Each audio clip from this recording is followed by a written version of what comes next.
মণ্ডল, যে নামটা শুনলেই সবার প্রথম একটি শব্দ মাথায় আসে তা হলো বাঘের বাচ্চা।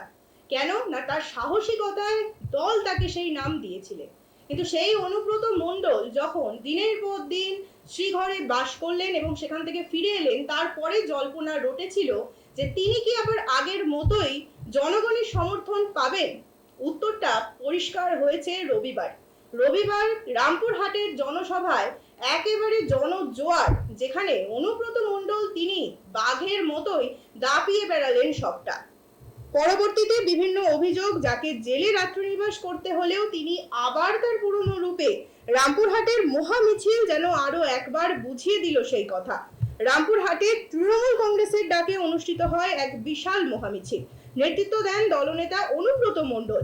প্রবল বৃষ্টি, গুমোট আবহাওয়া সবকিছুই যেন চাপা পড়ে গেল উৎসাহী জনতার ঢলে। রবিবার রামপুরহাট তৃণমূল পার্টি অফিস থেকে এই মিছিল শুরু হয়, যা গোটা শহর পরিক্রমা করে। মিছিলের একেবারে মধ্যমণি হয়েছিলেন অনুব্রত মণ্ডল।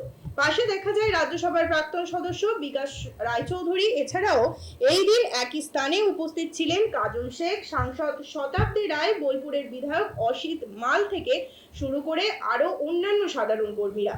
এদিনের মহামিছিল যেন আরো একবার বুঝিয়ে দিল মানুষ এখনো চায় তার পুরনো দলনেতাকে।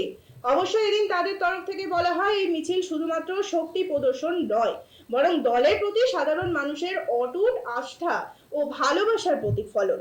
রাস্তাঘাট ছিল উপচে পড়া ভিড়ে ঠাসা, দোকান বাজার বাড়ির সব থেকে মানুষজন রীতিমতন অনুব্রত মণ্ডলকে একবার দেখার জন্য অধীর আগ্রহী ছিলেন, অপেক্ষারত।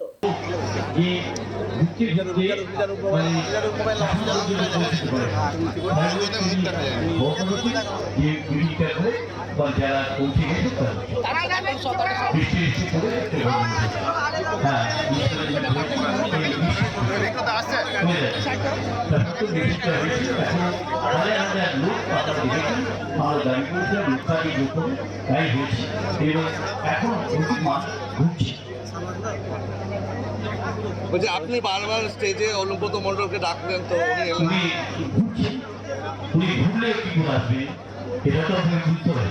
স্যার